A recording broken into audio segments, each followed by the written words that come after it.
আপনারা সবাই কেমন আছেন?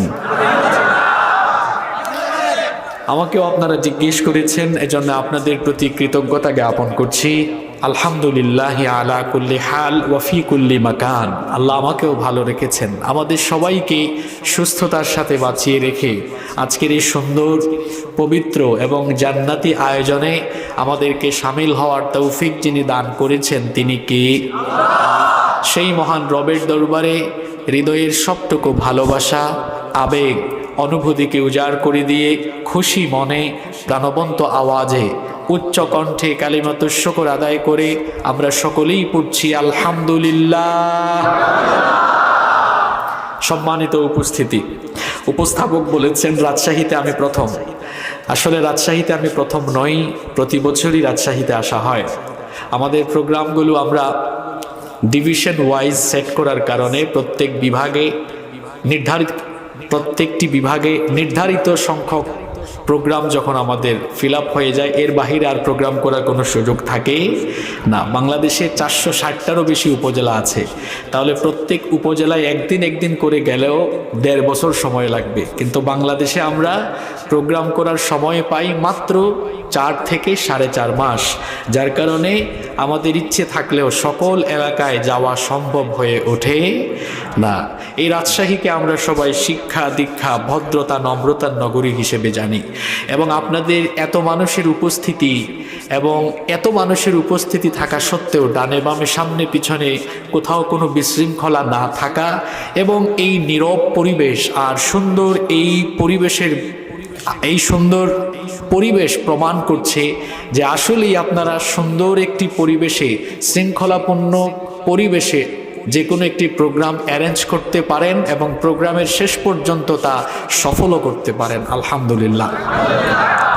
আমি আশা করব যে আমরা শেষ পর্যন্ত এভাবেই নীরবতার সাথে ধৈর্য ধারণ করে আল্লাহর কোরআনের অমীয় বাণী হেদায়েতের নিয়তে শ্রবণ করব। মহান রব আমাদেরকে তৌফিক দান করেন, আমরা বলি আমিন। আপনাদের সবাইকে স্বাধীন বাংলাদেশে স্বাগতম জানাচ্ছি। আমরা এক নতুন বাংলাদেশ পেয়েছি, আলহামদুলিল্লাহ। আমরা যারা সারা দেশে কথা বলতাম, আমরাও স্বাধীন ছিলাম না। আমাদেরকে স্টেজে ওঠানোর আগে কয়েক মিনিট আমাদেরকে বলে দেওয়া হতো, প্রেসক্রাইব করা হতো, এটা বলবেন না। মনে হয় কোরআন তাদের মন মানসিকতা অনুযায়ী বোঝা যেত যে কোরআনের যতটুকু তাদের নেতা নেত্রীদের মতো আছে ততটুকু চালানো যাবে, নেতা নেত্রীদের যত চুরি চামারি আছে সেগুলো কোরআন দিয়ে বলা যাবে না। এভাবে করে আলেমদের কণ্ঠ রোধ করে রেখেছে। যে সকল আলেমরা কথা বলতেন সে সকল আলেমদেরকে জেলখানায় নিয়ে গিয়ে কাউকে আয়না ঘরে ঢুকিয়ে দিয়েছে। যারা কথা বলতেন ভারতীয় আগ্রাসনের বিরুদ্ধে তাদেরকে ফাঁসি দিয়ে শহীদ করে দেওয়া হয়েছে। এরা গত 15 বছরের স্বৈরাচারী শাসনে শহীদ করেছে কোরআনের পাখি আল্লামা দেলওয়ার হুসাইন সাঈদ রাহিমাহুল্লাহকে। তারা শহীদ করেছে আপনাদের পাশেই তো পাবনার সন্তান, বিশ্ব ইসলামী আন্দোলনের অন্যতম সিপাহ সালার শহীদ আমিরে জামায়াত মাওলানা মতিউর রহমান নিজামীকে। তারা অসংখ্য আলেমদেরকে অপমান করেছে, বেইজ্জত করেছে। তারা বিরোধী দল বা তাদের মতের বিরোধিতাকারী প্রত্যেকের উপরে জুলুম নির্যাতন করে গোটা বাংলাদেশকে তারা নির্যাতন নিপীড়নে পিষ্ট করেছিল। তাদের সেই দুঃশাসন, অপশাসন এবং নির্মমতা, নির্যাতন, নিপীড়নের ফলাফল হিসাবে আল্লাহ তাআলা আবাবিল হিসাবে এই ছাত্র জনতাকে দিয়ে নীরব অভ্যুত্থান ঘটিয়ে তাদেরকে আল্লাহ তাআলা তাদের মামু বাড়ি দিল্লিতে যাওয়ার ব্যবস্থা করে দিয়েছে। এ ঘটনা প্রমাণ করেছে বাড়াবাড়ির পরিণতি কখনো ভালো হয় না। আলেম উলামা কোরআনের আন্দোলনের সাথে যারাই বিরোধিতা করবে তারাই অধঃপতন আর ধ্বংসের অতল গহ্বরে নিপতিত হবে।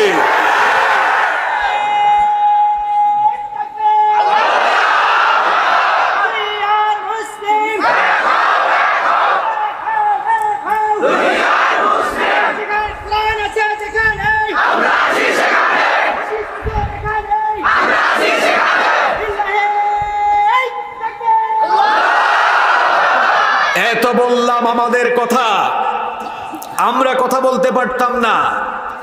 শুধু আমরা কেন, এদেশের মানুষ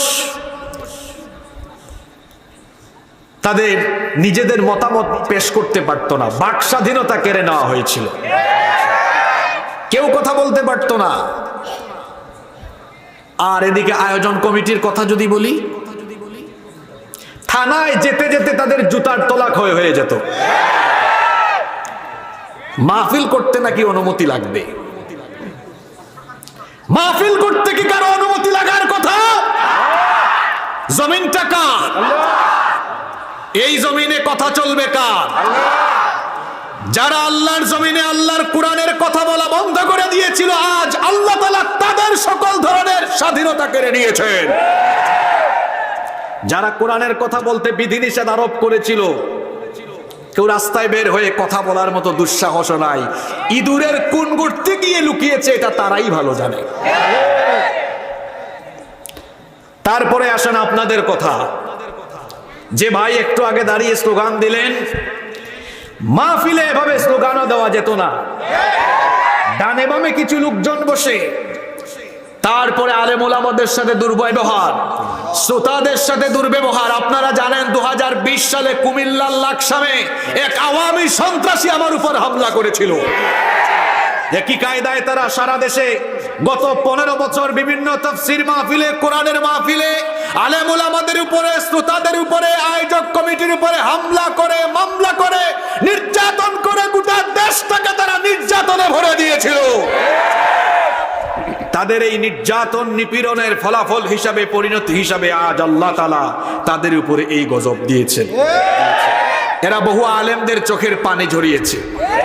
এরা ইসলামী আন্দোলনের কর্মীদের উপরে নির্মম নির্যাতন নিপীড়নের স্টিম রুলার চালিয়েছে।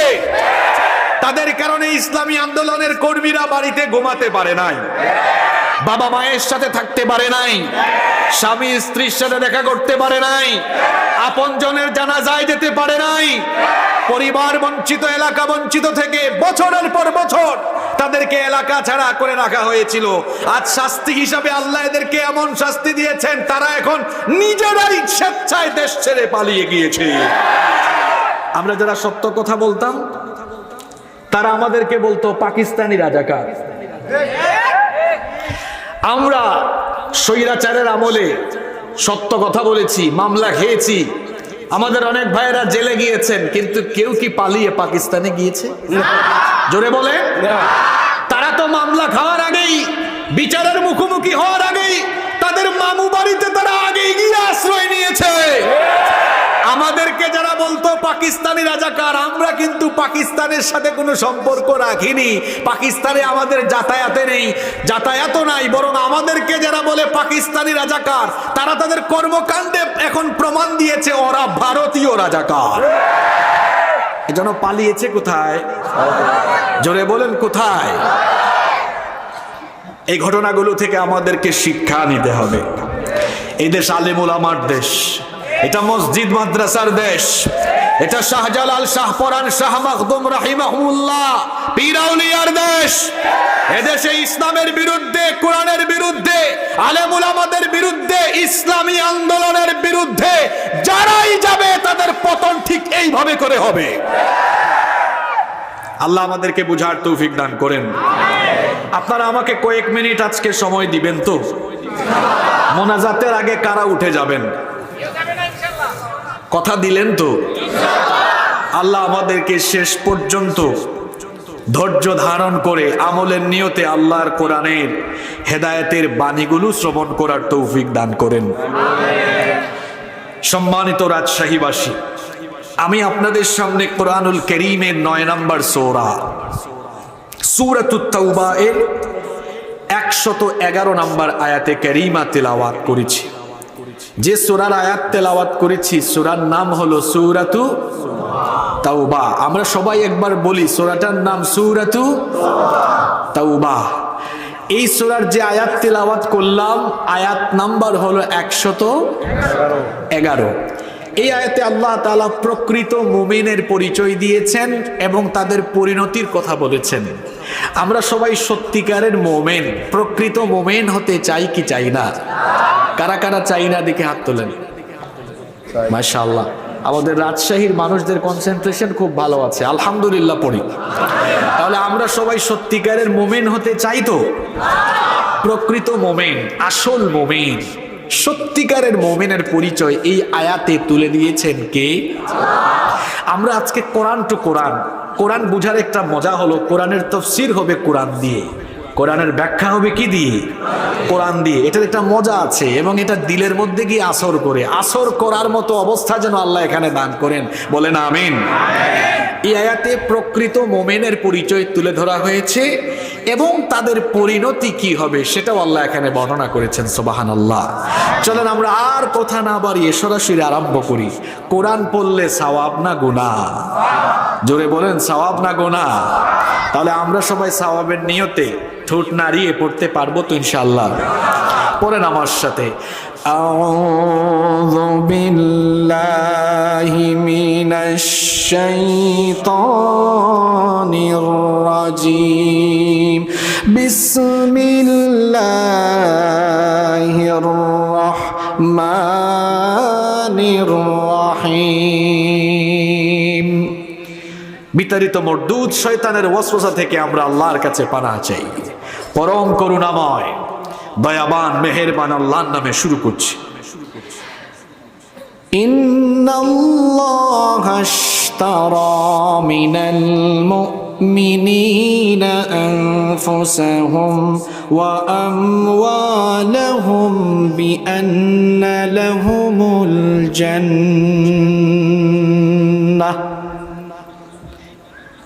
ইন্নাল্লাহা আশতারা, নিশ্চয়ই আল্লাহ কিনে নিয়েছেন, আল্লাহ খরিদ করে নিয়েছেন, মিনাল মুমিনিনা, মুমিনদের থেকে, আনফুসাহুম ওয়া আমওয়ালাহুম, তাদের জান এবং মাল। ইন্নাল্লাহা আশতারা মিনাল মুমিনিনা আনফুসাহুম ওয়া আমওয়ালাহুম, নিশ্চয়ই আল্লাহ তাআলা মুমিনদের জান এবং মাল কিনে নিয়েছেন। শব্দ চয়নের দিকে খেয়াল করুন, মাদি দেওয়া হয়েছে, মুদারে নয়। ইশতারা বলেছেন, ইন্নাল্লাহা আশতারা, আল্লাহ কিনে নিয়েছেন। বুঝে থাকলে বলেন তো আল্লাহ তাআলা কাদের জানমাল কিনে নিয়েছেন? আমরা কি? আরো জোরে বলেন, আমাদের কি আল্লাহ কিনেছেন? জান এবং আল্লাহ কি কিনবেন? এটা কি ফিউচার টেন্স, কিনবেন না কিনে নিয়েছেন? শব্দটা কি ভবিষ্যৎ না অতীত? কি বুঝলেন? আল্লাহ কিনে নিয়েছেন, তাহলে মুমিনের জান এবং মাল এটা আল্লাহ কিনে নিয়েছেন। তার মানে মুমিন হতে হলে জানমাল আগেই আল্লাহর কাছে বিক্রি করে দেওয়া লাগবে, এরপরে মুমিন হওয়া লাগবে। তাহলে আমরা মুমিন হতে হলে জানমাল আগে ভাগেই বিক্রি করে দিতে হবে কার কাছে? পৃথিবীতে দুই ক্যাটাগরির মানুষ আছে, কোরআন তার পরিচয় দিচ্ছে। কোরআন বলছে এক শ্রেণী, এরা জানমাল বিক্রি করে দিয়ে ইমানদার হয়েছে। আরেক শ্রেণী জানমাল বিক্রি করে নাই, এরা বরং আখিরাতের বিনিময়ে দুনিয়া কিনে নিয়েছে। কোরআনে কারীম তাদের পরিচয় এভাবে তুলে ধরছে। কোরআনুল কারীমের 2 নম্বর সূরা সূরাতুল বাকারা এর 207 নম্বর আয়াতে রব্বুল আলামিন বলছেন, وَمِنَ النَّاسِ مَن يَشْرِي نَفْسَهُ ابْتِغَاءَ مَرْضَاتِ اللَّهِ وَاللَّهُ رَءُوفٌ بِالْعِبَادِ। আল্লাহ তাআলা বলছেন, নিশ্চয়ই মানুষের মধ্যে এমন কিছু লোক আছে যারা কেবলমাত্র আল্লাহর সন্তুষ্টির জন্য নিজেদেরকে আল্লাহর রাহে আল্লাহর কাছে বিক্রি করে দিয়েছে। আল্লাহু আকবার। আল্লাহ তাআলা বলছেন এমন কিছু মানুষ আছে যারা আল্লাহর সন্তুষ্টির জন্য নিজেকে বিক্রি করে দিয়েছে, যার কাছে গলার আওয়াজ বড় করে বলেন তিনি কি? এরা হলো ঈমানদার, এদের উপরে আল্লাহ রহম করবেন। এরপরে আল্লাহ তাআলা অন্য শ্রেণী সম্পর্কে পরিচয় দিচ্ছেন, কোরআনে কারীমের 2 নাম্বার সূরা সূরাতুল বাকারা এর 175 নাম্বার আয়াতে রব্বুল আলামিন বলছেন, উলাইকাল্লাযীনা ইশতারাবুদ-দালালাতা বিল হুদা ওয়াল আযাবা বিল মাগফিরাহ ফামা আসবারাহুম আলান নার।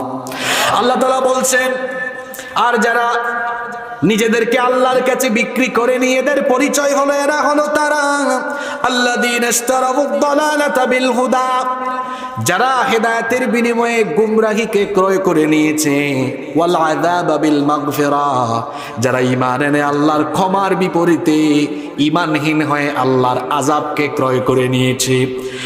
আল্লাহ তাআলা এদের পরিচয় কোরআনে কারীমে সূরা বাকারার 86 নম্বর আয়াতে এভাবে তুলে ধরলেন, উলাইকাল্লাযীনা ইশতারাবুল হায়াতাদ দুনিয়া বিল আখিরাহ ফালা ইউখাফফাফু আনহুমুল আযাবু ওয়ালা হুম ইউনসারুন। আল্লাহ তাআলা বলছেন, যারা তাদের জানমাল আল্লাহর কাছে বিক্রি করেনি, এরা হলো তারা যারা আখিরাতের বিনিময়ে দুনিয়ার জীবনকে ক্রয় করে নিয়েছে। এদের কাছে আখিরাত গুরুত্বপূর্ণ নয়, এদের কাছে দুনিয়াটাই হলো বড়। তারা বলে খাও দাও মজা করো ফুর্তি করো, দুনিয়াটাই হলো আসল।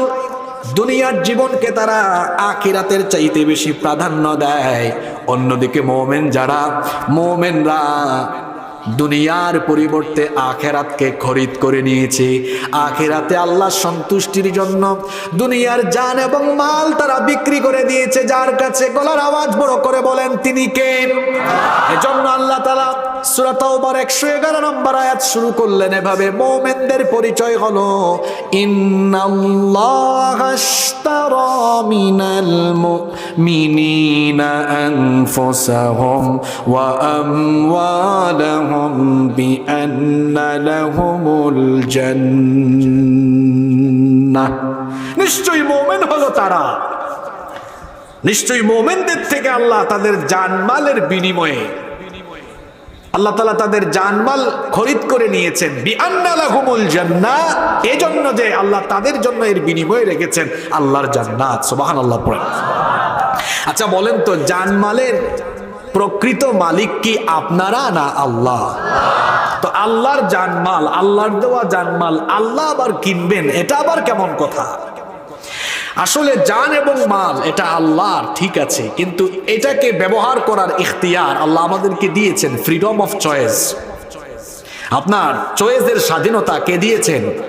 আপনি চাইলে আপনার জান এবং মাল এটাকে আপনি দুনিয়াবি স্বার্থে ব্যবহার করতে পারবেন।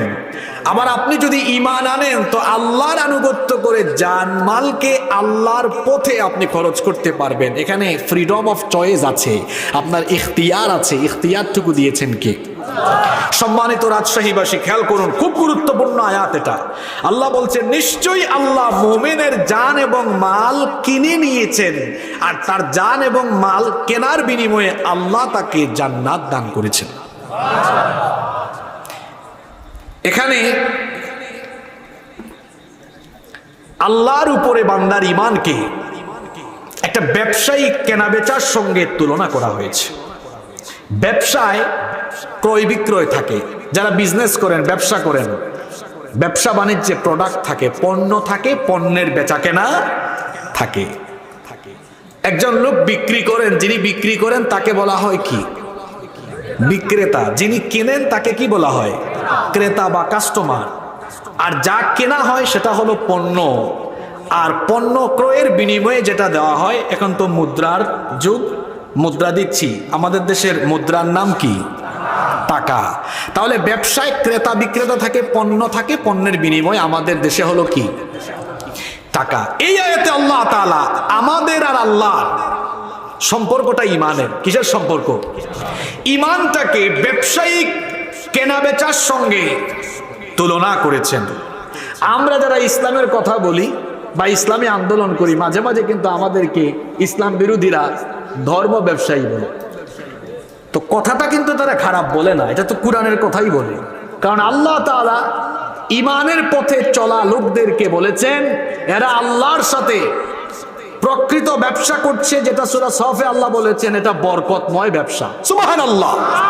তবে তারা যে অর্থে আমাদেরকে ধর্ম ব্যবসায়ী বলে, ওই অর্থে আমরা ধর্ম ব্যবসায়ী নই, বরং প্রকৃত ধর্ম ব্যবসায়ী তারা। আমাদেরকে যারা ধর্ম ব্যবসায়ী বলে দেখা যায়, নির্বাচন আসলে তারাই ধর্মের লেবাস পরিধান করে মানুষের কাছে ভোট চাইতে যায়।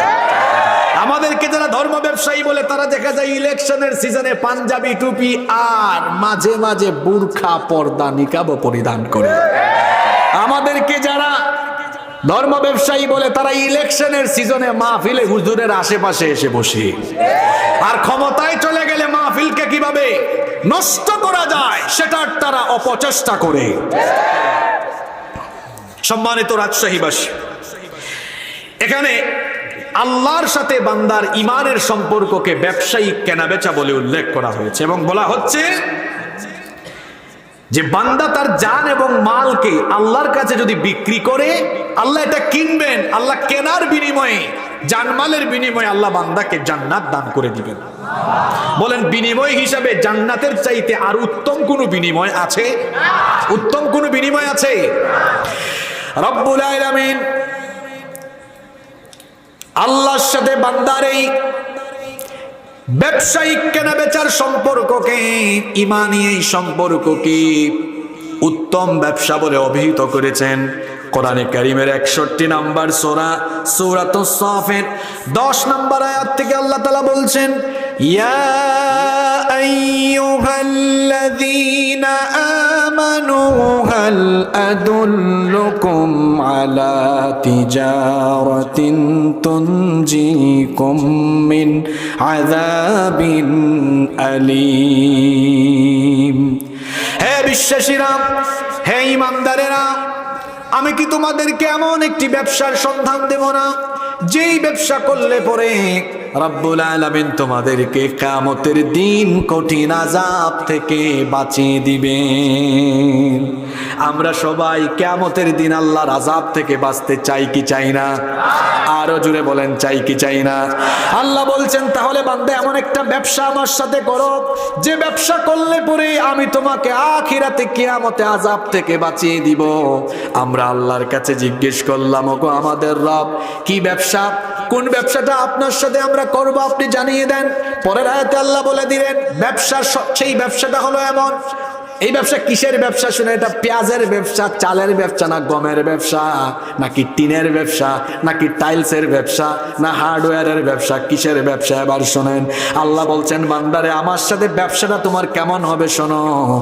তুমিনুনা বিল্লাহি ওয়া রাসূলিহি ওয়া তুজাহিদুনা ফি সাবিলিল্লাহি বিআমওয়ালিকুম ওয়া أنفسكم ذلكم خير لكم إن كنتم تعلمون। আল্লাহ তাআলা বলছেন সে ব্যবসাটা হলো তোমরা আল্লাহ এবং তার রাসূলের উপরে ঈমান আনয়ন করবে, এরপরে তোমরা তোমাদের জান এবং মাল দিয়ে আল্লাহর রাস্তায় তোমরা জিহাদ করবে। তাহলে এখানেও বলা হলো জান এবং মাল দিয়ে লড়াই করতে হবে কার পথে?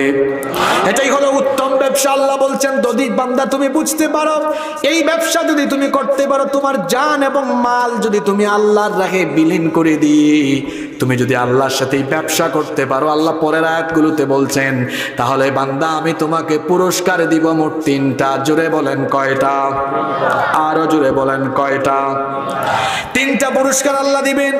কি সেই 3টা পুরস্কার? আল্লাহ বলছেন ইয়াগফির লাকুম যুনুবাকুম ওয়া ইউদখিলকুম জান্নাতিন তাজরি মিন তাহতিহাল আনহার ওয়া মাসাকিন তাইয়িবাতান ফি জান্নাতি আদন যালিকাল ফাওজুল আযীম ওয়া উখরা তুহিব্বুন তুহিব্বুনাহা নাসরুম মিনাল্লাহি ওয়া ফাতহুন করিব ওয়া বাশশিরিল মুমিনিন।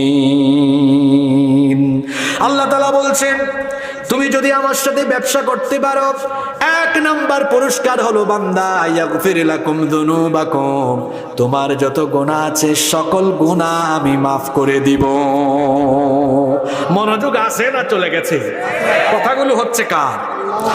এক নাম্বার তোমার সব গুনাহ আমি মাফ করে দিব। দুই নাম্বার হলো বান্দারে তোমাকে এমন জান্নাতে আমি প্রবেশ করাবো যে জান্নাতের তলদেশ দিয়ে ঝরনা ধারা বহমান হয়েছে, আমি তোমাকে চিরস্থায়ী বসবাসের উত্তম নিবাস হিসাবে সেই জান্নাতে ঢুকাবো। আর তিন নাম্বার পুরস্কার হলো, এই পুরস্কারটা হলো এমন, আল্লাহ বলছেন ওয়া উখরা তুহিব্বুনাহা নাসরুম মিনাল্লাহি ওয়া ফাতহুন করিব। আল্লাহু আকবার। সেটা হলো তোমরা যেটা চাও, আল্লাহর সাহায্য এবং কোরআনের বিজয়, ইসলামের বিজয়, এটা আপনারা চান কি চান না? এদেশে আপনারা বাপের আইন দেখেছেন, স্বামীর আইন দেখেছেন, চাচার আইনও দেখেছেন। আকলমান লোকদেরকে ইশারা দিলেই চলে। বাপের আইন দেখেন নাই আপনারা? এই 15 আর আগের 5, তার আগের আরো 4। বাপের আইন দেখেন নাই? স্বামীর আইনও তো দেখেছেন। বাপের আইন, স্বামীর আইন, মাঝখান দিয়ে দেখেছেন চাচার আইন, যে চাচা মাঝে মাঝে পল্টি নিত। এখন বলেন বাপ, চাচা, স্বামীর আইন এই দেশকে দুর্নীতি মুক্ত, এই দেশকে সত্যিকারের একটি সুন্দর সুখী দেশ উপহার দিতে পেরেছে? কথা বলছেন না কেন? পেরেছে। বাপ, চাচার, স্বামীর আইন দেখেছেন। এবার আমি আপনাদেরকে অনুরোধ করব, একবার আপনারা কোরআনের আইন চালু হওয়ার জন্য সুযোগ দিয়ে দেখেন, বাংলাদেশ বদলে যাবে ইনশাআল্লাহ।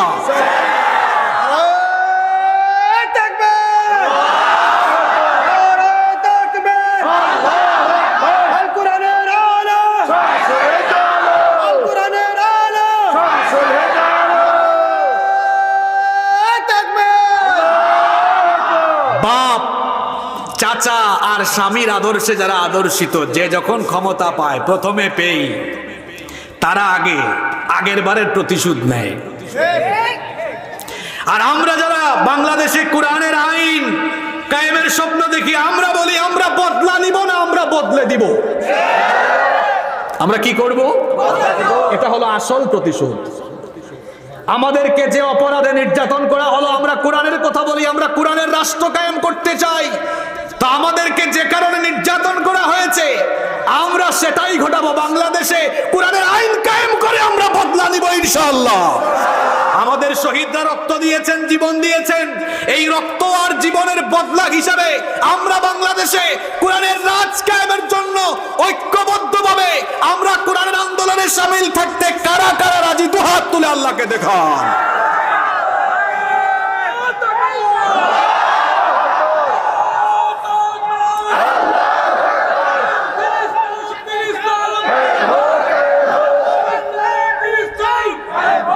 আল্লাহ আমাদের হাতগুলোকে কবুল করেন। এদেশে আমি বলি কি, এদেশে সম্পদের অভাব নাই, আছে শুধু ভালো মানুষের অভাব। দেখেন না, জাতির ঘাড়ে যত টাকা ঋণের বোঝা চাপিয়ে দিয়েছে, তার চাইতে বেশি টাকা পাচার। এদেশে সম্পদের অভাব আছে। আমার বাড়ি কোথায় আপনারা জানেন? আমি সিলেটি ফুয়া, আমার বাড়ি সিলেটে। আমার সিলেট আল্লাহ এত নেয়ামত দিয়েছেন, সেখানে আছে পাথরের খনি, আছে কয়লার খনি, আছে সেখানে চায়ের সম্পদ, গ্যাসের সম্পদ। এই বাংলাদেশে উত্তরবঙ্গে গেলে পরে দেখা যায় ফসলের সমারোহ। আপনাদের রাজশাহীতে আসলে শুধু আমার এদেশের প্রতি ইঞ্চি জমিন, লিচু এখানে আছে, প্রতি ইঞ্চি জমিন এত উর্বর। আল্লাহ এদেশের মাটিকে এত উর্বর করে দিয়েছেন, যাই চাষাবাদ করা হয় তাই হয়ে যায়। সুবহানাল্লাহ। তাহলে সম্পদের অভাব আছে? কথা বলেন, সম্পদের অভাব আছে? আছে শুধু ভালো মানুষের অভাব। যে যখনই সুযোগ পেয়েছে বাংলাদেশ তাকে লুটে পুটে চেটে পুটে খেয়েছে। এখন বাংলাদেশে দরকার সত্যিকারের সৎ, আমানতদার আর আখিরাতের জবাবদিহি যাদের অন্তরে আছে, সে ধরনের বিশ্বস্ত, চরিত্রবান, আল্লাহওয়ালা মানুষের দরকার। এজন্য ছাত্র জনতাকে আমরা বলতে চাই যে ছাত্ররা, কিশোরেরা, তরুণেরা এই বাংলাদেশকে পরিবর্তনের লক্ষ্যে যারা আবাবিলের ভূমিকায় অবতীর্ণ হয়ে স্বৈরাচারের পতন ঘটিয়েছে, আমি সেই ছাত্রদেরকে, তরুণ যুবক ভাইদেরকে বলতে চাই, আমার প্রিয় ভাইয়েরা, এই বাংলাদেশকে গত 50 বছরের বেশি সময় ধরে বাপ, চাচা আর স্বামীর আদর্শে পরিবর্তনের চেষ্টা করা হয়েছে, কেউ পরিবর্তন করতে পারে নাই। একবার আপনারা কুরআনওয়ালাদের হাতে, আলেম উলামাদের হাতে এই বাংলাদেশ দিয়ে দেখেন, বাংলাদেশ পরিবর্তন হয়ে যাবে ইনশাআল্লাহ। আমরা চাই কি চাই না? এই সুযোগকে আমরা আর হাতছাড়া করব না। বাংলাদেশের মানুষ এবার সিদ্ধান্ত নিতে ভুল করবে না ইনশাআল্লাহ। আপনাদের মনে হয়তো প্রশ্ন, আলেম উলামারা এক হয় না কেন? আলেমদের মধ্যে ঐক্যের প্রক্রিয়া চলছে আলহামদুলিল্লাহ। আমরা দেশের কওমি, আলিয়া, হেফাজত, জামাত, চরমুনাই যত ইসলামী দল আছে, সকল দল মত এবং ইসলামপন্থীদের মাঝখানে মতানৈক্যের দেয়াল ভেঙে দিয়ে আমরা সবাই এক টেবিলে শীঘ্রই বসবো ইনশাআল্লাহ। এবং আমরা ঐক্যবদ্ধ হয়ে এই বাংলাদেশে কোরআনী শাসন আমরা সবাইকে নিয়ে কায়েম করব ইনশাআল্লাহ। আপনারা থাকবেন তো? আপনারা আলেম উলামাদের সাথে থাকবেন তো? আপনারা পীর মাশায়েখদের সাথে, আলেম উলামাদের সাথে আছেন তো? আল্লাহ কবুল করে নেন। তাহলে আমাদের সাথে আল্লাহর ইমানের সম্পর্ককে আল্লাহ ব্যবসায়িক বেচাকেনার সাথে তুলনা করে বলেছেন, এই যে আমরা জান এবং মাল আল্লাহর কাছে বিক্রি করে দিলাম, এটাকে আল্লাহ বরকতময় ব্যবসা বলেছেন। সুবহানাল্লাহ পড়বেন না? যারা তাদের জান এবং মাল জান্নাতের বিনিময়ে আল্লাহর কাছে বিক্রি করে দিয়েছে, আল্লাহ বলছেন এটা তারা উত্তম ব্যবসা করেছে। আর যারা দুনিয়ার স্বার্থে, দুনিয়ার মোহে পড়ে জানমাল আল্লাহর কাছে বিক্রি করতে পারেনি, সেই সকল ঈমানহারা ব্যক্তিদেরকে আল্লাহ বলছেন এদের কোনো ব্যবসা লাভজনক হয়নি, দুনিয়া শেষ, আখিরাতও শেষ। এজন্য আল্লাহ সূরা বাকারার 16 নম্বর আয়াতে তাদের ব্যাপারে বলেছেন, উলাইকাল্লাযীনা ইশতারাবুদ-দালালাতা বিল-হুদা ফামা রাবিহাত তিজারাতুহুম ওয়া মা কানু মুহতাদিন।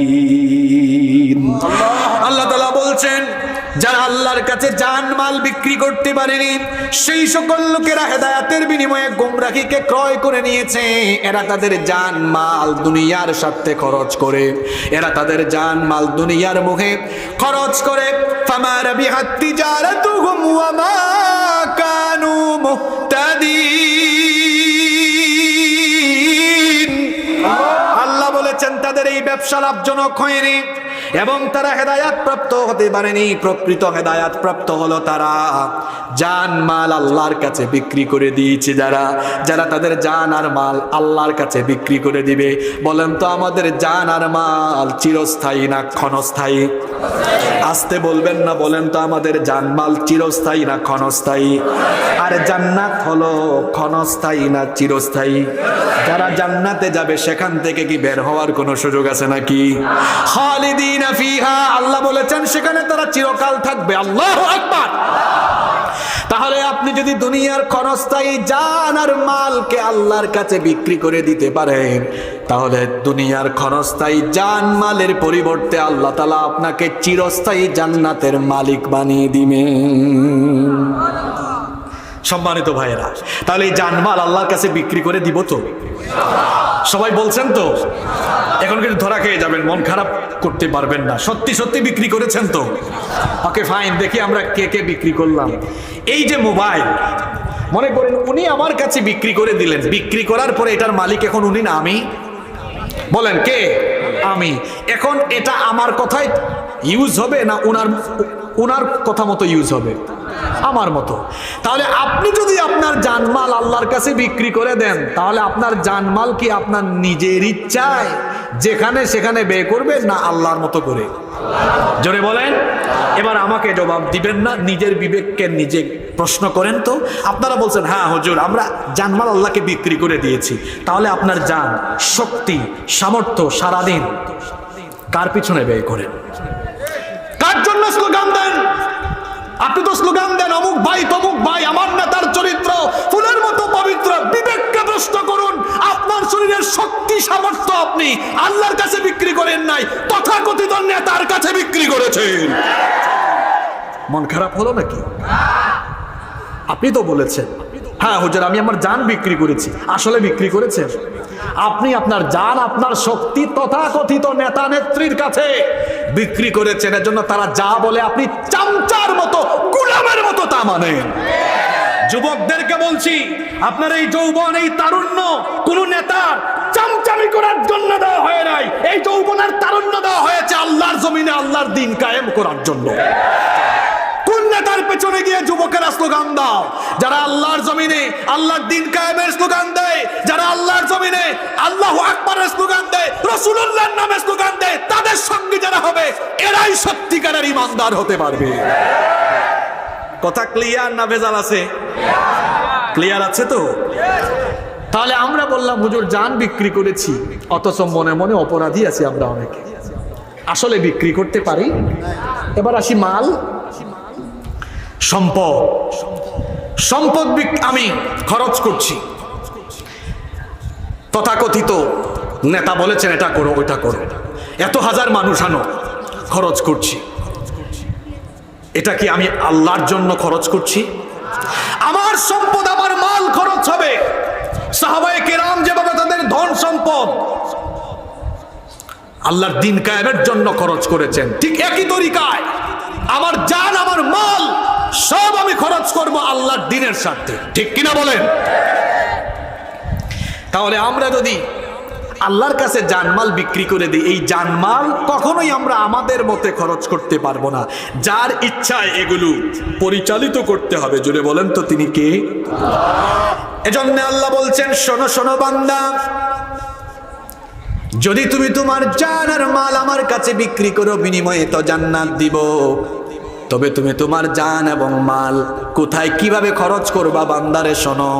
আল্লাহ তাআলা বলছেন, সেই সত্যিকারের মুমিন যারা জান মাল আমার কাছে বিক্রি করেছে তাদের আরো পরিচয় হলো, যারা পারেন আমার সঙ্গে পড়েন, ইউকাতিলুনা ফি সাবিলিল্লাহি ফায়াকতুলুনা ওয়া ইউকতালুন। আল্লাহ তাআলা বলছেন তাদের পরিচয় হলো ইউকাতিলুনা ফি সাবিলিল্লাহ,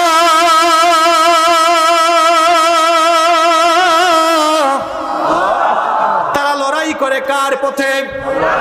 আল্লাহ তাআলা বলছেন যারা ঈমানদার তারা আমার পথে লড়াই করে।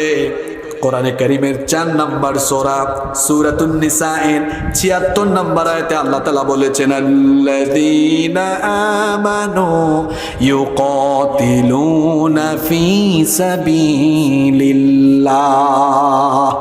ঈমানদার যারা আমার পথে লড়াই করে তারা, আর আমার পথে লড়াই করে যারা আমার পছন্দের বান্দা তারা। এজন্য আল্লাহ সূরা সাফের 4 নম্বর আয়াতে বলেছেন, ইন্নাল্লাহা ইউহিব্বুল্লাযীনা ইউকাতিলুনা ফি সাবিলিহি সাফফান কাআন্নাহুম বুনয়ানুম মারসুস।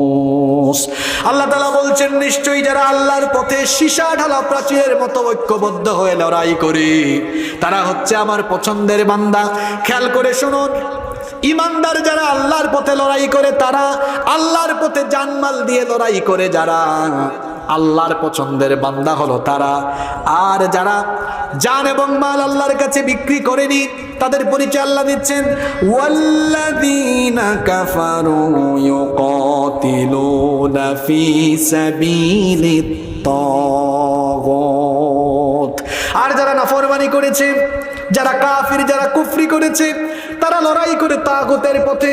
কথা বুঝে থাকলে বলেন তো, ঈমানদাররা লড়াই করে জানমাল খরচ করে কার পথে? আর বেঈমানরা যারা দুনিয়ার জান মাল আল্লাহর কাছে বিক্রি করেনি তারা এসব কিছু খরচ করে তাগুতের পথে। জোরে বলেন কার পথে? এখন তাগুত কি? তাগুত হলো আরবি শব্দ, এর অর্থ হলো যারা আল্লাহর দেওয়া সীমানাকে ক্রস করে। যেমন ফেরাউনের ব্যাপারে আল্লাহ কোরআনে কারিমে বলেছেন, ও আমার নবী মুসা, ইযহাব ইলা ফিরআউনা ইন্নাহু তাগা,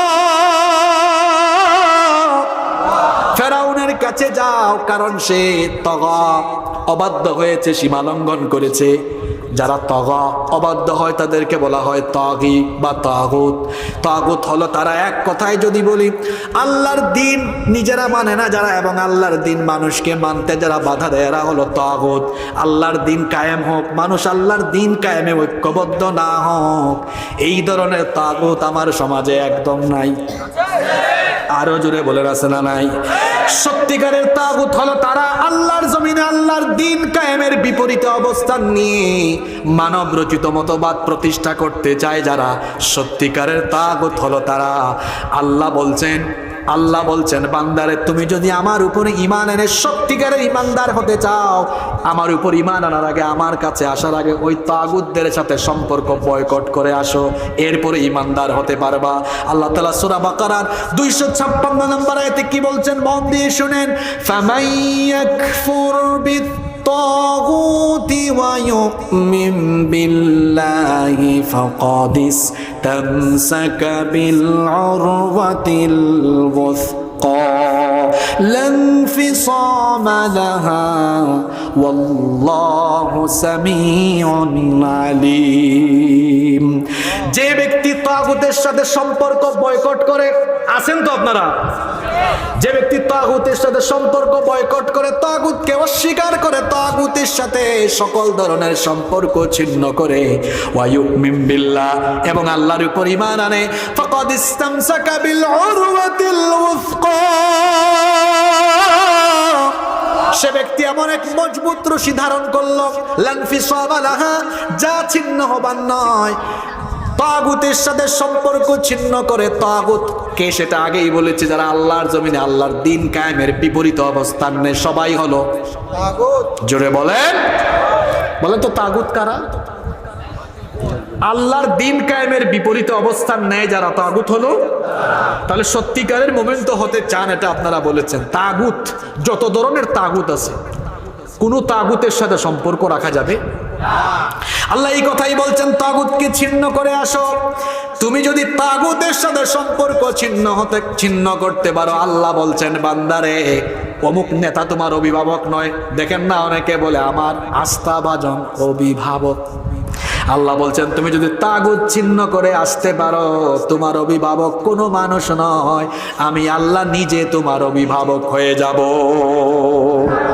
আল্লাহ কি বলছেন শুনেন 15 আয়াতে, আল্লাহু ওয়ালিয়ুল্লাযীনা আমানু ইউখরিজুহুম মিনায-যুলুমাতি ইলান-নূর।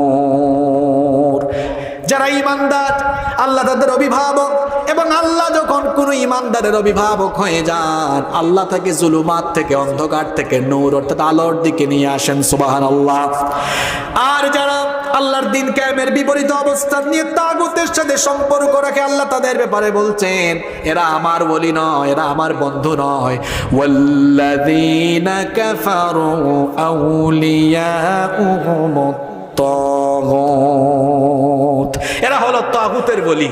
এখন আপনারা বলেন, আপনারা আল্লাহর ওলি হতে চান না তাগুতের ওলি হতে চান? আওয়াজটা বড় আস্তে হয়ে গেল না? আমরা আল্লাহর ওলি হতে চাই না তাগুতের ওলি হতে চাই? জোরে বলেন। আল্লাহর ওলি যদি হতে চান, এখন থেকে আগামীকাল থেকে আল্লাহর দিন কায়েমের বিরোধী সকল তাগুতের সাথে সম্পর্ক কাট অফ করে দিতে হবে। পারবেন তো? যদি এটা না করেন তাহলে পরিণতি কি হবে? আমি এটা কোরআন থেকে শোনায় যায়। দিন কায়েমের আন্দোলনের লোকদের সাথে শামিল না হয়ে যদি তাগুতের অনুসারী হয়ে যান, আল্লাহর কোরআন আপনাকে সাবধান করছে। আমি বলছিলাম আজকে কোরআনের আয়াত দিয়ে কোরআনের আমরা তাফসীর করব। শুনেন, আল্লাহ তাআলা কোরআনে কারীমের 25 নম্বর সূরা ফুরকানের 27 নম্বর আয়াত থেকে বলছেন ডেঞ্জারাস কথা, ওয়া ইয়াউমা ইয়া'আদ্দু-যালিমু আলা ইয়াদাইহি ইয়াকুলু ইয়া লাইতানি ইত্তাখাযতু মা'আর রাসূলি সাবিলা। কিয়ামতের দিন, সেদিন কিছু মানুষ তাদের দুই হাত কামড়িয়ে কামড়িয়ে আফসোস করে বলবে, ইয়া লাইতানি ইত্তাখাযতু মা'আর রাসূলি সাবিলা। হায় আফসোস, আমি যদি রাসূলের তরিকা অনুসরণ করতাম, রাসূলের পথ অনুসরণ করতাম। রাসূলের পথ হলো আল্লাহর পথ। রাসূলের পথটা কার পথ? আফসোস করে বলবে, হায় রে, আমি যদি রাসূলের আদর্শের অনুসারী হই, আমি যদি জানমাল আল্লাহর রাহে বিলীন করে দিই, আমি যদি সত্যিকারের মুমিন হতাম তাহলে তো ভালো হতো। তারা আরো বলবে, ইয়া ওয়াইলাতা লাইতানি লাম আত্তাখিয ফুলানান খলিলা। হ্যাঁ যুবক ভাইয়েরা, আপনারা শোনেন, কথাগুলো আপনাদের জন্য বেশি জরুরি। এরা আরো বলবে, ইয়া ওয়াইলাতা লাম আত্তাখিয ফুলানান খলিলা। আফসোস, আমি যদি অমুককে আমার অভিভাবক আর বন্ধু না বানাতাম। কার পেছনে স্লোগান দেন? আমার ভাইয়ের চরিত্র। তারপরে কি জানি কয়, নামাজ পড়ে না এক ওয়াক্ত, সুযোগ পেলে গাঁজা খায় 5 ওয়াক্ত, শয়তানের ভক্ত, জাহান্নামের তক্ত। আফসোস করে বলবে, লাইতানি লাম আত্তাখিয ফুলানান খলিলা। দুনিয়াতে তো আফসোস এখন চলতেছে, হায় রে, কত 6-7টা বছর ধরে এই লোকটার সাথে না থাকতাম, আজকে বাড়িঘর ছাইরা মামু বাড়ি দিল্লি আসা। এটা গেল দুনিয়ার আফসোসের কথা, এটা আপনারা দেখেছেন। আর আখিরাতের আফসোস কোরআনে বলেছেন কে? আল্লাহ। ওপেন কথাবার্তা, সব, কোনো কথা গোপন নাই। সেদিন বলবে, লাম আত্তাখিয ফুলানান খলিলা। আফসোস, অমুককে যদি আমার বন্ধু না বানাতাম। এখানে কি শেষ কথা? না। পরের আয়াতে আল্লাহ বলেছেন, তারা আরো বলবে, লাকাদ আদাল্লানি আনিয যিকরি বা'দা ইয জাআনি ওয়া কানা আশ-শাইতানু লিল ইনসানি খাযুলা। তারা আরো বলবে, এই লোকগুলো আমাদেরকে আল্লাহর দেওয়া কোরআনের উপদেশ থেকে দূরে রেখেছিল। আফসোস করে করে সেদিন বলতে থাকবে, ও আমার ভাইয়েরা, কিয়ামতের দিন আফসোস করার আগে, দুনিয়া আখিরাত নষ্ট হওয়ার আগে সময় থাকতে ভালো হওয়ার দরকার আছে না নাই? আমি আপনাদের পায়ে হাত রেখে জন্য বলবো, ভাইরে, আমার বাবারা, আমার ভাইরা, মায়েরা, বোনেরা, জান আর মাল, আমরা তাগুতের পথে এগুলো ব্যবহার করব না, বরং আমরা ব্যবহার করব কার পথে? এজন্য আল্লাহ বলেছেন, ইউকাতিলুনা ফি সাবিলিল্লাহ। সেই সকল মুমিনদের পরিচয় হলো তারা আল্লাহর পথে লড়াই করে, ফায়াকতুলুনা ওয়া ইউকতালুন, এবং এই পথে তারা মরে, এই পথে তারা মারে এবং মরে। এখন বলেন তো, আল্লাহর জমিনে আল্লাহর দ্বীন কায়েম করতে গিয়ে যদি জীবন চলে যায়, এই জীবনের সার্থকতা আছে না নাই? আল্লাহর রাহে জীবন বিলিয়ে দিতে পারা, এটা হলো সবচেয়ে নেয়ামতের ব্যাপার। আমার বাবারা, আমার ভাইয়েরা, আমাকে আপনারা এই শেষের 10-12টা মিনিট খুব সহযোগিতা করতে হবে। পারবেন তো ইনশাল্লাহ? জ্বর হয়ে, রোগ বালাই হয়ে আমরা কেউ হয়তো মারা যাব। বলেন তো, বেঁচে থাকার কোনো সুযোগ আছে নাকি? বলেন, বেঁচে থাকার কি কোনো সুযোগ আছে নাকি? সবাই মারা যাব, কেউ আমরা পৃথিবীতে বাঁচতে পারবো? যত রকমের মৌত আছে, সবচাইতে শ্রেষ্ঠ মৌত হলো আল্লাহর পথে জীবন দিতে পারা। কারণ রব্বুল আলামিন কোরআনে কারীমের 4 নম্বর সূরা সূরাতুন নিসা এর 74 নম্বর আয়াতে বড় সুন্দর করে বলছেন, ওয়া মান ইউকাতিল ফি সাবিলিল্লাহি ফায়ুকতাল আও ইয়াগলিব ফাসাউফা নুতিহি আজরান আযীমা। আর যারা আল্লাহর পথে জীবন বিলিয়ে দেয় কিংবা এই পথে লড়াই করে যারা বেঁচে থাকে, উভয়কেই মহা পুরস্কারের ব্যবস্থা যিনি করবেন তিনি কে? আল্লাহর রাহে যারা জীবন বিলিয়ে দেয় তাদেরকে বলা হয় শহীদ। আর শহীদদেরকে আল্লাহ সবচাইতে বেশি নিয়ামত দিয়েছেন। শুনেন, তিরমিজি শরীফ থেকে আপনাদেরকে একটা হাদিস শোনাই। আল্লাহর রাসূল বলেছেন, লিশ-শাহীদি ইনদাল্লাহি সিত্তু খিসাল। আল্লাহর দরবারে শহীদের 6টি বৈশিষ্ট্য, 6টি মর্যাদা রয়েছে। আল্লাহর রাস্তায় যে সকল শহীদেরা জীবন দেয়, সেই সকল শহীদদের আল্লাহর কাছে মোট কয়টা মর্যাদা রয়েছে? জোরে বলেন, কয়টা?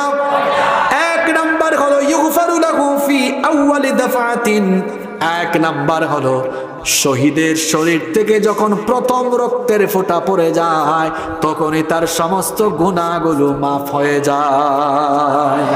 শুধু তাই নয়, ওয়ারা মাকআদুহু মিনাল জান্নাহ, শহীদের শরীর থেকে যখন তার প্রাণ চলে যায় সঙ্গে সঙ্গে তার চক্ষু দিয়ে আল্লাহ তার জান্নাতে অবস্থান দেখিয়ে দেন।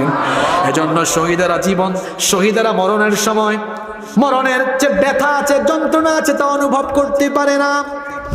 একজন মানুষ যখন মারা যায় সাকরাত তো আছে, মৃত্যুর যন্ত্রণা তো অবশ্যই আছে, কিন্তু আল্লাহর হাবিব বলেছেন হাতের মধ্যে চিমটি কাটলে যে সামান্য ব্যথা লাগে শহীদেরা তার চাইতেও কম যন্ত্রণা তার শহীদ হওয়ার সময় অনুভব করে।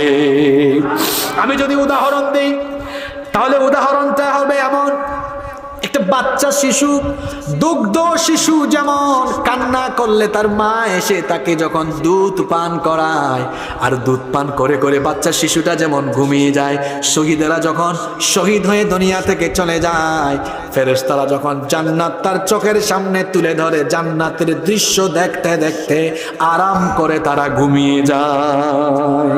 এটা হলো শহীদের এক নম্বর মর্যাদা। দুই নম্বর হলো ওয়ায়ুজারু মিন আযাবিল কবর, কবরের মধ্যে সবার হিসাব বিচার আছে না নাই, কিন্তু এক শ্রেণীর মানুষ যারা শহীদ হয় শহীদের কাছ থেকে আল্লাহ তাআলা কবরের মধ্যে কোনো প্রশ্ন, কবরের মধ্যে কোনো হিসাব নিবেন না, বিচারও করবেন না, তাদেরকে আল্লাহ কবরের শাস্তি থেকে পরিত্রাণ করে দিবেন। তিন নম্বর হলো ওয়ায়ামানু মিনাল ফাযাইল আকবার, কিয়ামতের মহাভীতি থেকে তাদেরকে আল্লাহ নিরাপত্তা দান করবেন। চার নম্বর হলো ওয়ায়ুদাউ আলা রাসিহি তাজুল ওয়াকার লিয়াকুতাহু মিনহা খায়রুম মিনাদ দুনিয়া ওয়া মা ফিহা। চার নম্বর হলো কিয়ামতের ময়দানে ইয়াকুত পাথরের তৈরি মুকুট আল্লাহ তাদের মাথার মধ্যে পরিধান করাবেন। যা হবে দুনিয়া এবং দুনিয়ায় যা কিছু আছে সব কিছুর চাইতে উত্তম, পড়েন সুবহানাল্লাহ। পাঁচ নম্বর হলো ويزوج 72 زوجة من الحور العين, ডাগর ডাগর চক্ষু বিশিষ্ট 70 জন হুরের সঙ্গে 72 জন হুরের সঙ্গে আল্লাহ তাআলা তাদের বিবাহের ব্যবস্থা করে দিবেন। আরো আসতে বলেন সুবহানাল্লাহ। এরপরে 6 নম্বর হলো ওয়ায়ুশাফাউ ফি 70 মিন আকারিবিহি, ওই শহীদ তার নিকটাত্মীয়দের মধ্যে 70 জনের জন্য কিয়ামতের দিন আল্লাহর কাছে সুপারিশ করতে পারবে। শহীদদেরকে আল্লাহ এত মর্যাদা দিয়েছেন, শহীদেরা শহীদ হওয়ার পর তাদের কোনো হিসাব হয় না, কোনো বিচার হয় না। আমি আপনি অসুস্থ হয়ে মারা গেলে, ক্যান্সার হয়ে মারা গেলে, অ্যাক্সিডেন্টে বা যে কোনো কায়দায় মারা গেলে হিসাব না হবে, বিচার করা হবে, কিন্তু শহীদদের থেকে আল্লাহ কোনো হিসাবও করবেন না, বিচারও করবেন না। বিনা বিচারে বিনা হিসাবে আল্লাহ তাদেরকে জান্নাত দিয়ে দিবেন। যুবকরা আছে না ঘুমিয়ে গেছে, শাহাদাতের মৌত হলো শ্রেষ্ঠ মৌত, শাহাদাতের মৌত হলো। এজন্য তো সাহাবীরা বাসর ঘরে নতুন বউ ফেলে দিয়ে শহীদ হওয়ার জন্য ছুটে গিয়েছে। আপনি অনুভূতি বুঝে না, বিয়ে করার পরে তো 2-3 সপ্তাহ অফিস থেকে ছুটি নিয়ে নেয় নতুন বউয়ের সাথে সময় কাটানোর জন্য। আর ওইদিকে হানজালা রাদিয়াল্লাহু আনহু, যাকে বলা হয় গাসাসুল মালাইকা, ফেরেশতাদের গোসল দিয়েছে। আল্লাহু আকবার! দুনিয়ার কোনো মানুষ না, গোসল দিয়েছে কে? ফেরেশতা। বাসর ঘর থেকে নতুন বউ ফেলে জিহাদের ময়দানে শহীদ। সুবহানাল্লাহ পড়বেন না? মুতার যুদ্ধের শহীদ আব্দুল্লাহ বিন রাওয়াহা বাসর ঘরে বিবি ফেলে দিয়ে তারপরে শহীদ হয়েছেন। আরো একজন যুবকের কাহিনী আমার মনে পড়ে গেল, ঘটনাটা কি বলবো।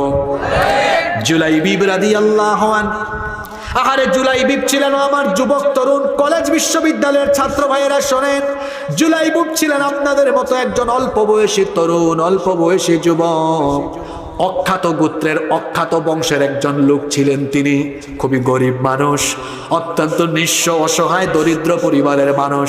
চেহারাটা ছিল কুৎসিত, জন্য কেউ কেউ তাকে দামিম বলে ডাকতেন। আরবিতে দামিম শব্দের অর্থ হলো কুৎসিত চেহারার অধিকারী। তার চেহারাটা ছিল কুৎসিত, চামড়া ছিল কুচকুচে কালো, ছিলেন অত্যন্ত বেটে প্রকৃতির কুচকুচে কালো অখ্যাত এই বংশের লোক। নাম হলো জুলাইবিব, যার কোনো বাড়িঘর ছিল না, আসমান ছিল তার শামিয়ানা, মাটি ছিল তার বিছানা, পানি পান করার জন্য একটা পাত্রও ছিল না। হাদিসে এসেছে 2 হাতের অঞ্জলি ভরে তিনি কুয়া থেকে বা নল থেকে তিনি পানি পান করতেন। কেউ কোনো খাবার খেয়ে উচ্ছিষ্ট ফেলে দিলে সেটুকু তিনি খেয়ে জীবন ধারণ করতেন। আহলুস সুফার অধিবাসী ছিলেন, সেখানেই তিনি থাকতেন। আল্লাহর নবী জুলাইবিবকে বড় ভালোবাসতেন। আল্লাহর নবী একদিন সাহাবীদেরকে নিয়ে বসে আছেন, জুলাইবিব রাদিয়াল্লাহু আনহু পাশ দিয়ে হেঁটে যাচ্ছেন। নবীজি সাহাবীদেরকে বললেন, এই যে হেঁটে যায় তাকে কি তোমরা চিনো নাকি? অখ্যাত বংশের হওয়ায়, গরিব কুৎসিত কালো মানুষ হওয়ায়, আর তিনি কারো সাথে তেমন একটা মিশতেন না, এই জন্য সাহাবীরাও বললেন না, তাকে আমি চিনি না। দেখেন দিন কায়েমের নেতৃত্বের গুণাবলী কেমন থাকা দরকার। একেবারে ছোট্ট পর্যায়ের একজন কর্মীর খুঁজো রাখতে হয়, যেটা আদর্শ ছিল মুহাম্মদ সাল্লাল্লাহু আলাইহি ওয়াসাল্লামের। নবীজি বললেন, তোমরা তাকে না চিনলেও কি হবে, তাকে আমি চিনিয়ে হচ্ছে আমার প্রিয় সাহাবী জুলাইবিব। আল্লাহু আকবার। নবীজি জুলাইবিবকে ডাকলেন, ডেকে বললেন, কি ব্যাপার জুলাইবিব, তুমি তো এখনো অবিবাহিত, তুমি কি বিয়ে করবে না?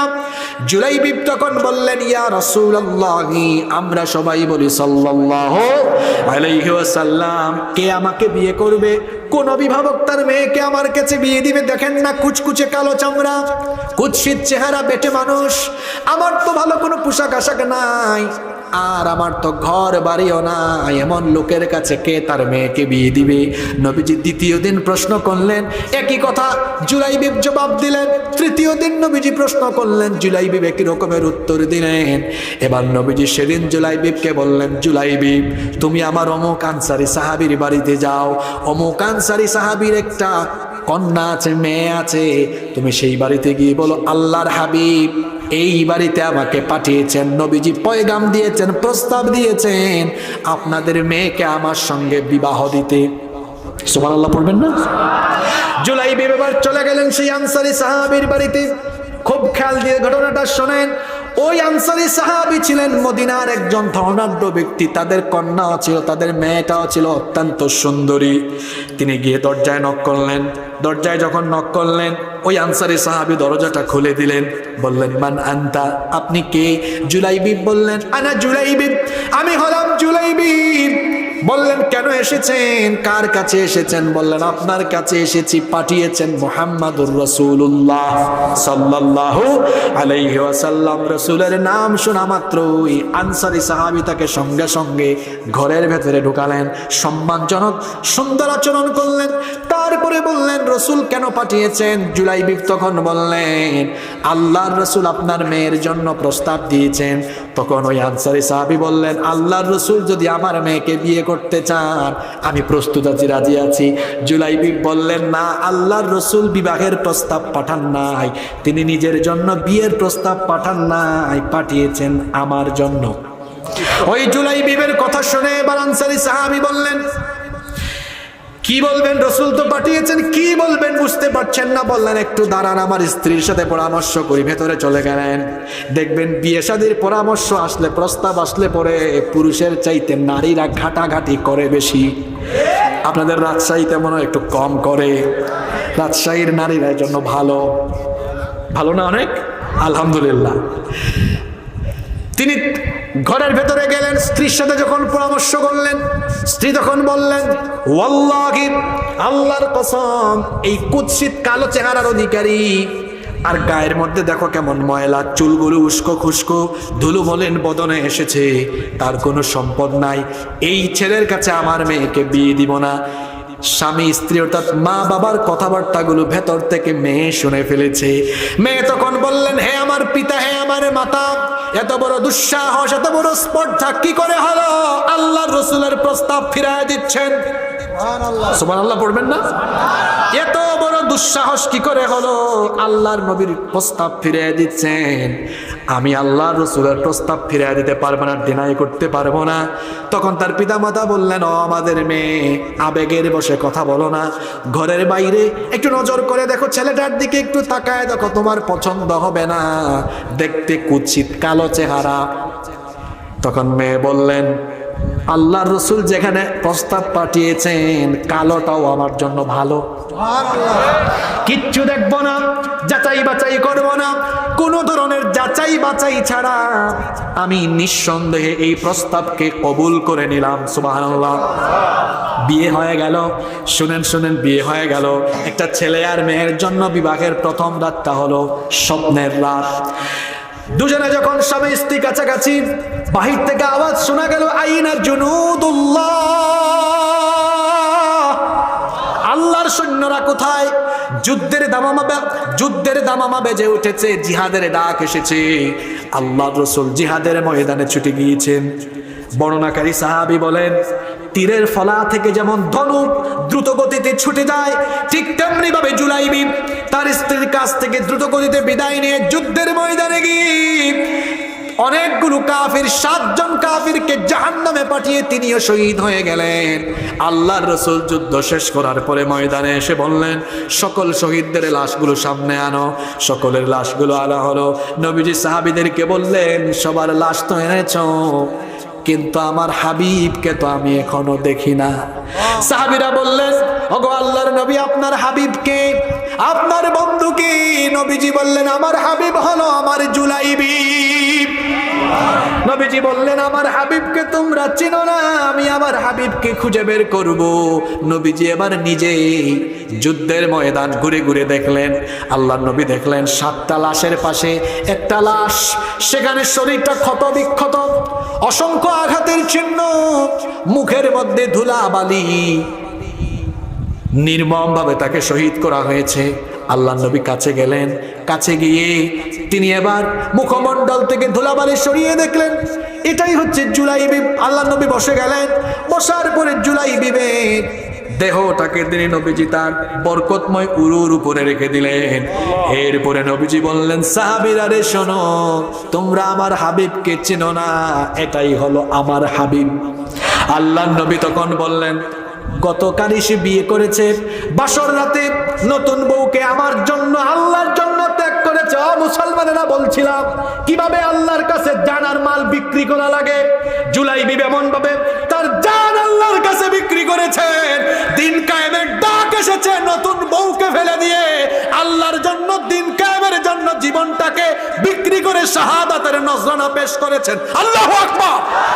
এরকম ডাক আসতে পরে রক্ত জীবন দেওয়ার দরকার হলে কারা কারা প্রস্তুত থাকবেন? দুহাত তুলে আল্লাহকে দেখান।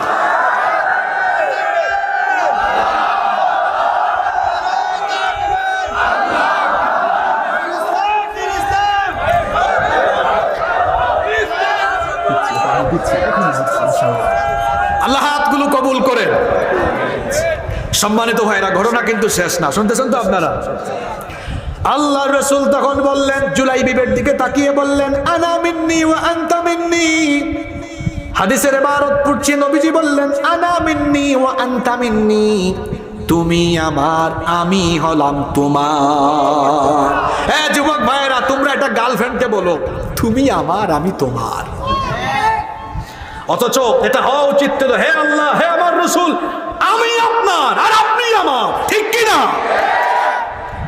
আল্লাহ রাসূল জুলাইবিবকে বললেন, জুলাইবিব, তুমি আমার, আমি। নবীজি জুলাইবিবের মাথাটাকে, দেহটাকে ডান দিকে ঘুরায় দিলেন।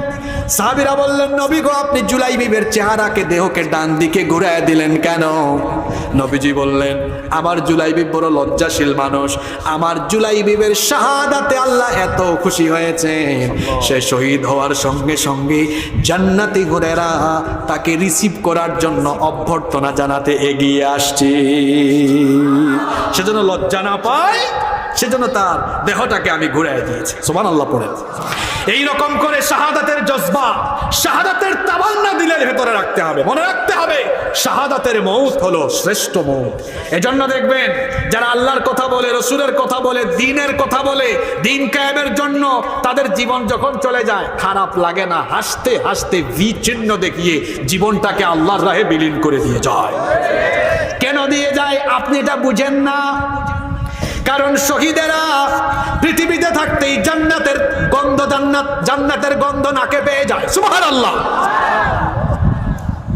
এজন্য শাহাদাতের তামান্না দিলের মধ্যে রাখবেন। নবীজি বলেছেন, মান সাআলাল্লাহু শাহাদাতা বিসিদকিন বাল্লাগাহুল্লাহু মানাজিলাশ শুহাদাই ওয়া ইম্মা তাআলা ফিরাশি। যে ব্যক্তি অন্তরের মধ্যে শাহাদাতের তামান্না, শাহাদাতের কামনা বাসনা রাখবে, সে যদি শহীদ না হয়, বিছানায় মারা যায়, শাহাদাতের তামান্না থাকার কারণে আল্লাহ তাকে শহীদি মর্যাদা দান করে দিবেন। মরতেই হবে যখন, শহীদি মরণ দিও আমাকে।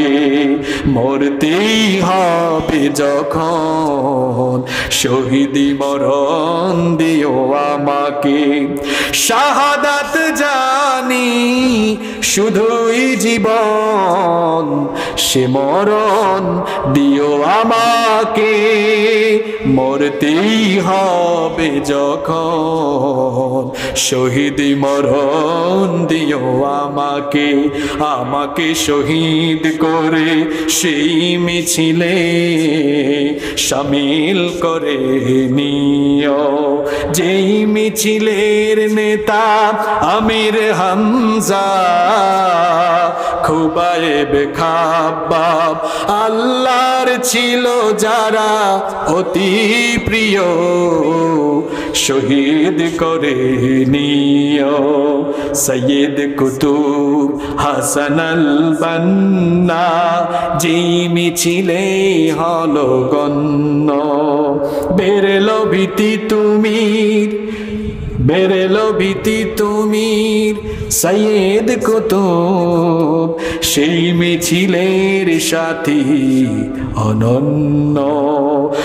মরণ তো একদিন আসবে জানি, মিনতি তোমার কাছে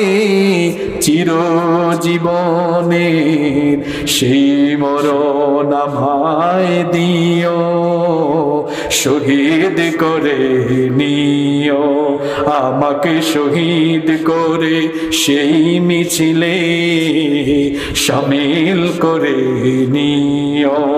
বলেন আমিন। আল্লাহর জমিনে আল্লাহর দিন কায়েমের জন্য শহীদ হওয়া লাগবে। এই বাংলাদেশে ইসলাম কায়েমের জন্য, কোরআনের রাষ্ট্র কায়েমের জন্য আমাদের বহু ভাইয়েরা শহীদ হয়েছে। শাহাদাত বন্ধ হয়ে যায়নি। হয়তো আরো হাজার হাজার লক্ষ লক্ষ ভাইকে শাহাদাতের ঈদগাহে শামিল হওয়া লাগতে পারে। এমনিতেই এই রাজশাহীর জমিনকে শহীদদের জমিন বলা হয়। যদি এই দেশে ইসলাম কায়েমের জন্য আরো রক্ত আর জীবন দিয়ে শাহাদাতের নজরানা পেশ করা লাগে, রাজশাহীর এই মানুষেরা শহীদের রক্ত স্নাত এই রাজশাহীর জমিন, রাজশাহীর মানুষ নাকি ঘরে বসে থাকবে, নাকি জীবন দেওয়ার জন্য প্রস্তুত থাকবে? আল্লাহ আমাদেরকে কবুল করে নেন। এটা করলে কি হবে? আল্লাহ জান্নাত দিবে। এই ওয়াদা করেছেন কে? তাহলে জানমাল দিব কার পথে? আজকে থেকে জানমাল আল্লাহর পথে দেওয়ার নিয়ত করেছেন তো? তবে আল্লাহ কোরআনে জানের কথা বলেছেন, মালের কথা। আচ্ছা, আমরা মাল আসলেই দিতে পারবো তো আল্লাহর পথে? সত্যি দিতে পারবো তো? একটা টেস্ট হয়ে যাক তো, আসলে আমরা পারবো না? দেখি কারা কারা পারবো, হাত তুলে একটু আল্লাহরে দেখাই। এখন এই পরীক্ষা এখনই এই জায়গাতে হয়ে যাবে। যুবক ভাইয়েরা একটু চাদর নিয়ে ঢুকেন তো, দেখি আমার ভাইরা এই পরীক্ষায় কেমন পাস করতে পারে। এখন এই মাহফিলে আমরা নিশ্চয়ই আল্লাহ তাআলা মুমিনদের জান মাল জান্নাতের বিনিময়ে খরিদ করে নিয়েছেন। আর সেই সকল মুমিন হলো তারা ইউকাতিলুনা ফি সাবিলিল্লাহি ফায়াকতুলুনা ওয়া ইউকতালুন। তারা আল্লাহর পথে লড়াই করে, এই পথে মারে এবং এই পথে মরে। আল্লাহ যে তাদেরকে জান্নাত দিবেন, এই ওয়াদাটুকু আল্লাহ কিভাবে করলেন শোনেন।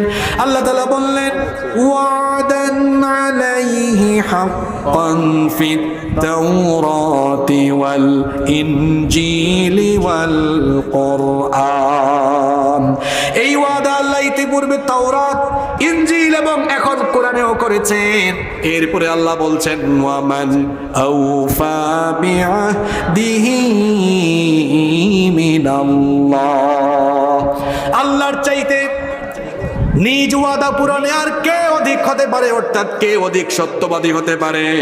আল্লাহ তাআলা বলছেন, আল্লাহ যে ওয়াদা করেছেন, ইন্না ওয়াদাকুম ওয়াদাল হক, তোমাদের সাথে আল্লাহর করা ওয়াদা হলো মহা সত্য। ফাস্তাবশিরু বিবাইকুমুল্লাযী বায়াতুম বিহি, অতএব আল্লাহর সাথে, আল্লাহর কাছে জানমাল বিক্রি করার যে সওদা, যে ওয়াদা তোমরা করেছো, এজন্য তোমরা সবাই সুসংবাদ গ্রহণ করো। তোমাদের জন্য সুসংবাদ, আল্লাহ তোমাদের সাথে এই ওয়াদা পূরণ করবেন, আর এটা হলো তোমাদের জন্য। ওয়াযালিকা হুয়াল ফাওজুল আযীম, আর এটা হলো তোমাদের জন্য মহা সাফল্য। পরিবেশটা কি আমরা আর 5 মিনিট একটু সুন্দর রাখতে পারবো না? পারবো তো ইনশাআল্লাহ? ইনশাআল্লাহ। এখানে শেষ কথাগুলো শুনেন, শেষ ভালো যার, সব ভালো। ওয়াযালিকা হুয়াল ফাওজুল আযীম। আমি কমিটিকে আজকে অনুরোধ করে যাব যে এভাবে চাদর না পাঠিয়ে আপনারা সুন্দর একটি সিস্টেম রাখতে পারেন। আপনারা কিছু দূর পর পর, আপনারা এলাকায় কি বলেন এটাকে, ড্রাম বলেন নাকি? Drum, drum. পাবনার চাটমোহরে আল্লামা দেলোয়ার হোসেন সাঈদী সাহেব সেই মাহফিল চালু করেছিলেন। আমি গত 5 বছর ধরে সেখানে যাই। পাবনার চাটমোহরে কোনো কালেকশনের কথা বলা হয় না, ওই সাঈদী সাহেব চালু করে গিয়েছিলেন। ড্রামগুলো ফাঁকে ফাঁকে রাখা, ওই বলা হয় যারা আসছেন ভাড়ার পয়সা ব্যতীত সব দিয়ে যাইয়েন। তো চাটমোহরে দেখা যায় প্রতি বছর লক্ষ লক্ষ টাকা সেখানে থাকে, আয়োজনের সব টাকা উঠে যায়। আলহামদুলিল্লাহ, আমরা বিশ্বাস করি এই তালন্দ বা তানোরেও এই সিস্টেম চালু করে দিলে ইনশাল্লাহ মাহফিলের সব আয়োজনের খরচ আমরা এই কোরআন প্রিয় মানুষ ওই ড্রামের ভিতরে দিয়ে দিব ইনশাআল্লাহ। তবে উঠাউঠিটাও থাকবে না, আর আলোচনার মাঝখান দিয়ে এভাবে চাদর নিয়ে ঢুকলে পরিবেশও সুন্দর থাকে না, যিনি কথা বলেন তার কনসেন্ট্রেশনও আর থাকে না। আমরা এই পরামর্শগুলোকে সামনে থেকে কাজে লাগাবো ইনশাআল্লাহ। দেখেন আল্লাহ এটাকে বলেছেন যালিকা হুয়াল ফাওজুল আযীম, এটা হলো মহা সফলতা। এমন শব্দ আল্লাহ দিয়েছেন আযীম। আযীম এটা আল্লাহর গুণবাচক নাম, এটা কার নাম? আল্লাহ তাআলা নবীর চরিত্র বর্ণনায় এই আযীম শব্দ দিয়েছেন, আবার কোরআনের বেলায় আল্লাহ এই আযীম শব্দ ব্যবহার করেছেন। যেমন কোরআনের ক্ষেত্রে আল্লাহ বলছেন, ওয়ালাকাদ আতাইনাকা সাবআন মিনাল মাসানি ওয়াল কুরআনাল আযীম। নবী, অবশ্যই আমি আপনাকে নিত্য পাঠনীয় সত্য বাক্য এবং কোরআনে আযীম দিয়েছি। আল্লাহ এই কিতাবকে আযীম কিতাব বলেছেন। আবার নবীজির চরিত্রের ব্যাপারে আল্লাহ বলেছেন, ওয়া ইন্নাকা লাআলা খুলুকিন আযীম, আপনি নৈতিকতার দিক থেকে এক পুত পবিত্র মহান আদর্শের উপরে প্রতিষ্ঠিত। আরবিতে আযীম শব্দের অর্থ হলো যার উপরে আর কিছু নাই, অর্থাৎ নবী এমন চরিত্র দিয়েছে যেই চারিত্রিক মাধুর্যতা বা সৌন্দর্যের উপরে আর কিছু দুনিয়াতে নাই। সুবহানাল্লাহ। এই একই কথা আল্লাহ আবার আমার আপনার ব্যাপারে, আমাদের ব্যবসা সম্পর্কে বলেছেন, এই ব্যবসা যদি করতে পারো যালিকা হুয়াল ফাওজুল আযীম, এটা হচ্ছে সবচেয়ে বড় সফলতা, এর উপরে আর কোনো সফলতা নাই। সুবহানাল্লাহ কি বাড়িতে গিয়া বলবেন নাকি? তাহলে প্রকৃত ঈমানদারের পরিচয় আয়াত থেকে আমরা পেলাম, যারা সত্যিকার অর্থে তাদের জানমাল আল্লাহর কাছে বিক্রি করে দিয়েছে। আমরা কি আমাদের জানমাল আল্লাহর কাছে বিক্রি করতে রাজি আছি? তাহলে আমাদের এই জান, এই শক্তি এখন থেকে তাগুতের পথে খরচ হবে নাকি কোরআনের পথে ব্যবহার হবে? কোরআন আর কোরআন আন্দোলনের পথে ইনশাআল্লাহ। আর মাল সেটাও ফি সাবিলিল্লাহ, কার পথে? এটা যদি করি পরিণতি কি, ফলাফল কি? আল্লাহ বলেছেন বিআন্না লাহুমুল জান্নাহ, তাদের জন্য আমি আল্লাহ জান্নাত রেখে দিয়েছি। রাখা হবে না, রেখে দিয়েছি। দুখানে দু জায়গায় আল্লাহ অতীতের শব্দ ব্যবহার করেছেন। কিনে নিয়েছেন জান্নাত দিয়ে, কিনে নিয়েছেন জান্নাত দিয়ে দিয়েছেন। কাদেরকে আল্লাহ দিয়েছেন? যারা জানমাল আল্লাহর কাছে দিয়েছে। শেষ কথা বলে যায়, যারা আল্লাহর রাহে জান বিলীন করে দিয়েছে তারা কাউকে ভয় পায় না। গত 15 বছর আমরা যখন সত্য কথাগুলো বলতাম বা দিন কায়েমের আন্দোলনের ভাইরা যখন সাহসী ভূমিকা রাখতো, বলা হতো আপনাদেরকে কোনো ভয় নাই। আল্লাহকে যারা ভয় করে দুনিয়ার কাউকে তারা ভয় করে, কারণ তারা তো তাদের জান বিক্রি করে দিয়েছে কার কাছে? আমার জাতীয় কবি বলেছেন, উহারা চাহুক। উহারা কারা? উহারা হলো যারা আল্লাহর কাছে নিজেকে সুপর্দ করতে পারেনি, কবি বলছেন উহারা চাহুক দাসের জীবন, আমরা শহীদি দরজা চাই, নিত্য মৃত্যু ভিতরা মোরা মৃত্যু কোথায় খুঁজে বেড়াই। আবু সাঈদের কথা মনে আছে রংপুরে? মৃত্যুকে ভয় করেছে, সিনা টান করে দাঁড়িয়েছে। আবু সাঈদ তাকে শহীদ করার 2-3 দিন পরেই আমি বক্তৃতা করেছিলাম। সেই বক্তৃতার পরে বহু হুমকি ধামকি দেওয়া হয়েছে। আপনারা হয়তো সেই বক্তৃতা অনেকে ফেসবুক ইউটিউবে শুনেছেন। আমি বলেছিলাম প্রশাসনের ভাইয়েরা যারা গুলি করেন, বলেছিলাম আপনাদের গায়ের ইউনিফর্ম এটা এই দেশের জনগণের আবু সাঈদের বাপ চাচা ট্যাক্সের পয়সায় এই ইউনিফর্ম। আবু সাঈদের বাপ চাচার এদেশের মানুষের ট্যাক্সের পয়সায় বেতন হয়, রেশন হয়। এদেশের মানুষের ট্যাক্সের পয়সায় আপনাদের বন্দুক কেনা হয়, পিস্তল কেনা হয়, গুলি কেনা হয়।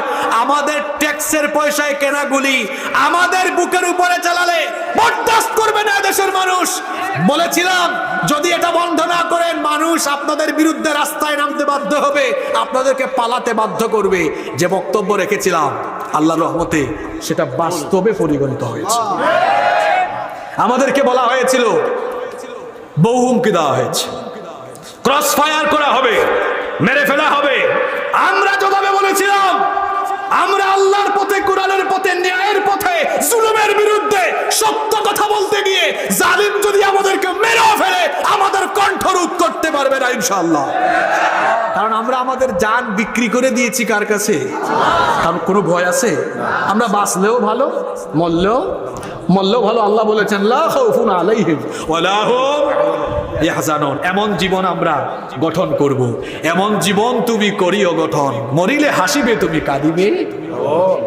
এমন জীবনই আমরা গঠন যেন করতে পারি, আমরা যেন আমাদের জান এবং মালকে আল্লাহর পথে বিলীন করে দিয়ে প্রকৃত মুমিন হয়ে আমরা আল্লাহর কাছে ফিরে যেতে পারি। আল্লাহ আমাদের সবাইকে কবুল করে নেন।